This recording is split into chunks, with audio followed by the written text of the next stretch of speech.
anyone. Don't be surprised. Bu biliyormuşum bunu. Oo. Oynamıyorum gibi hissediyorum. 4 level zaten. İyi şey. Domino etkisi deyince aklınıza ne geliyor?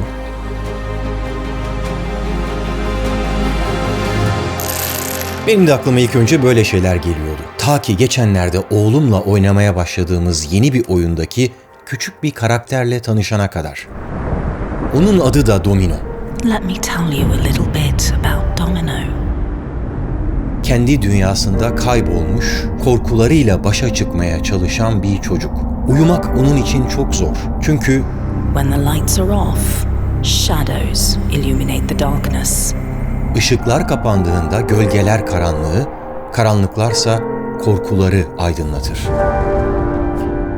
İşte böyle etkileyici bir şekilde başlıyor onun hikayesi. Domino'nun öğretmeni öğrencilerine bir tohum vermiş. Şu çiçeği görüyor musunuz? İşte o. O tohum küçük bir çocuğun titizlikle ve sevgiyle büyüttüğü bir çiçeğe dönüşmüş. Ellerinizde büyüyen bir güzelliğin kaybolmasından korktuğunuz oldu mu hiç? Don't be surprised. Oyunun mekaniği buradan besleniyor. Küçük bir parmak dokunuşuyla devrilen domino taşları kahramanımız Domino'nun hayata bakışını resmediyor. İçinde yaşamaya çalıştığımız bu hayat oyununda da buna benzer etkiler var. Bir olayın benzer olay zincirini tetiklemesiyle oluşan o kümülatif etkiye domino etkisi diyoruz. Aynı şeyi, yani domino taşı gibi bir nesneyi suyun içine bırakırsanız dalgacık etkisi, karlı bir dağdan yuvarlarsanız bu sefer de kartopu etkisi oluşuyor. Tüm bu bilimsel etkilerin ekonomide, sosyolojide ve hatta uzay bilimlerinde bile uygulama alanları var. Bir de tüm bunların hava olaylarıyla da bir ilgisi var. İklimle. Kelebek etkisini duymuş muydunuz? Amazon ormanlarında bir kelebeğin kanat çırpması ta Teksas'ta bir tornado oluşmasına sebep olabilir. Nereden nereye? Butterfly effect. A butterfly can flap its wings in Peking, and in Central Park you get rain instead of sunshine. Bir sistemin başlangıcındaki küçücük bir değişiklik çok büyük ve öngörülemez sonuçlar doğurabilir. Bu kaos teorisiyle ilgili. Kaos teorisini yan yana dizilmiş domino taşları olarak düşünürsek eğer, kelebek etkisi de işte o birinci taşa dokunmak. Peki neden buna kelebek etkisi denmiş? Başka bir örnek yok mu? Bunu diyen kişi Edward Norton. Oyuncu olan değil, matematikçi ve meteorolog olan Edward Norton Lawrence. Aslında o da önce kelebek değil de bir martı kanat çırparsa diyecekmiş, fakat o da bir hikayeden etkilenmiş ve kelebek benzetmesini daha şiirsel bulmuş. Geçen yüzyılda yazılan bu hikaye bir bilim kurgu yazarı olan Ray Bradbury'e ait.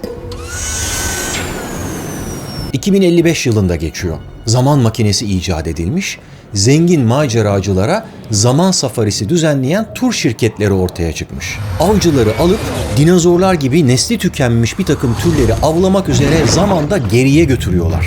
Ve onları götüren av rehberi de en küçük değişikliklerin bile tarihte felaketlere yol açabileceği konusunda onları uyarıyor. Klasik zaman paradoksunun önüne geçebilmek için. Sonra bir takım beklenmedik olaylar oluyor ve bunlar o tarihi geziden 2055 yılına döndüklerinde bir şeylerin değişmiş olduğunu fark ediyorlar. Artık insanlar daha bir farklı davranıp daha farklı konuşuyorlar. Avcılardan biri çizmelerindeki çamura bakarken orada ezilmiş bir kelebeği görüyor ve o zaman anlıyor.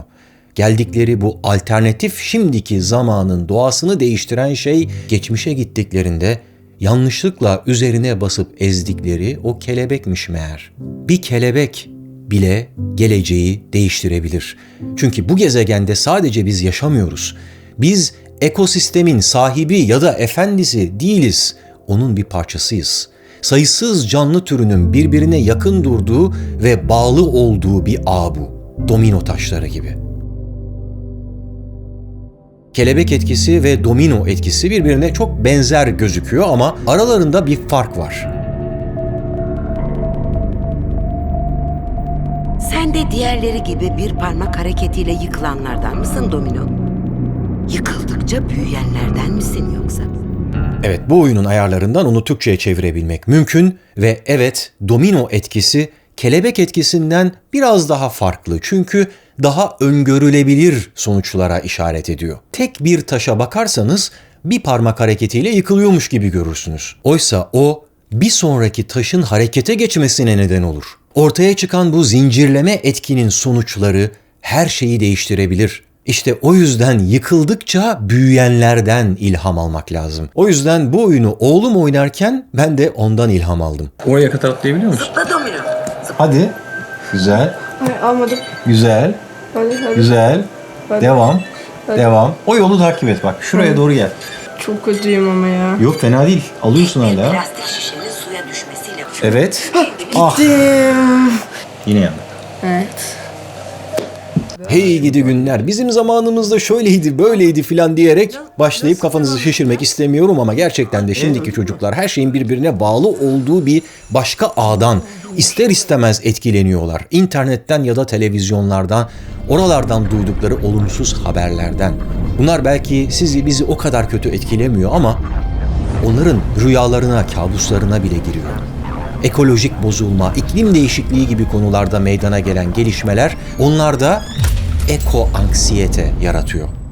Dünya çapında 10.000 çocuk ve gencin katıldığı bir araştırmada katılımcıların neredeyse %60'ının iklim değişikliği konusunda ya çok ya da aşırı kaygılı olduğu tespit edilmiş. Bunlardan biri de benim oğlum. Ellerinizde büyüyen bir güzelliğin kaybolmasından korktuğunuz oldu mu hiç diye sormuştum ya, onlar çok korkuyorlar. Bazıları geceleri kabuslar görüyor. En kötüsü bu konuda kendilerini çok çaresiz hissetmeleri. O yüzden onların çevrelerindeki biz yetişkinlerin bakış açısı ve onları doğru yönlendirmesi son derece önemli. Hiçbir şey olmuyormuş gibi davranamayız. Işıkları kapatıp görmezden gelemeyiz. Çünkü Işıklar kapandığında gölgeler karanlığı, karanlıklarsa korkuları aydınlatır. Korkulardan kurtulmanın en iyi yollarından biri de onlarla yüzleşmektir. Avuçlarımıza konan bir kelebeği ya da ellerimizle büyüttüğümüz bir çiçeği korumak için mücadele vereceğiz. O yaşlarda hikayelerle, oyunlarla olacak bu. Yaptığımız küçük seçimlerin bir sonraki seviyeyi etkileyecek büyük bir domino etkisi başlatacağını oynayarak öğrenecekler. Domino isimli bir karakteri kontrol ederken tek bir dominonun sahip olabileceği o büyük potansiyeli keşfedecekler. Televizyon ve internet aracılığıyla gördükleri o çevresel felaketler oyunların rüya gibi alternatif evreninde devasa ve ürkütücü nesnelere dönüşüp karşılarına çıkacak. Onlarla mücadele edecekler. Belki de hemen başarılı olamayacaklar ama tekrar deneyecekler. Oyunların böyle bir gücü vardır. Doğru bilinen yanlışlarla yüzleşmeye hazır mısın? Size pes etmemeyi, hatalarınızdan dersler çıkarıp yeniden başlamayı öğretir.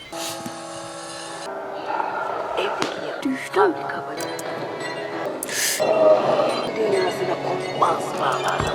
Bu oyunda böyle bir motivasyonu veren şey de işte o tohumdan büyüyen küçük bir saksı çiçeği. Pisliğin öksürüğünü çıkarabilir misin? Bu duvarı dağıtmak için öksür. Korunmaya değer bir şey.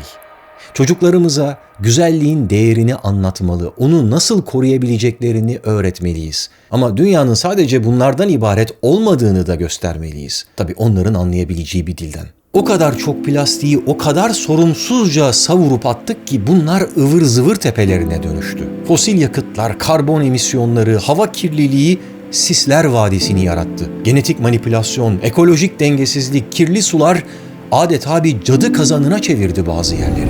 Kara ağaç ormanının kara hayvanları.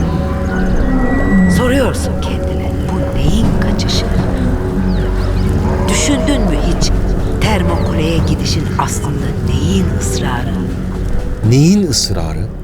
Tabii ki yanıt farklı amaçlarla yok ettiğimiz ormanlar, çeşitli sebeplerle çıkardığımız orman yangınları, iklim krizi. Termokule'ye gidip de 4. bölümdeki o son savaşı vermemizin sebebi bu. Kelebek etkisiyle sonunu bilemeden başlattığımız bu hareketin bizi alternatif bir geleceğe sürüklemesinden kaçınıyoruz. Bunun için sadece kaçmak ya da sadece kaçınmak yetmez. Tersine bir etkiyi, bir domino etkisini başlatmamız gerek. Tıpkı bu ufaklık domino gibi.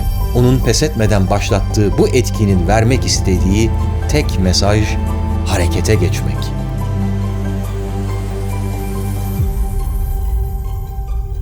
Ooh. Zıpla. Oo. Çabuk. Çok az kaldı. Oo, bak bitmek üzere şey. Bir daha. Biliyorum. Gitmeye çalışıyorum. Bak. Evet yalnız ben öldüm. Niye?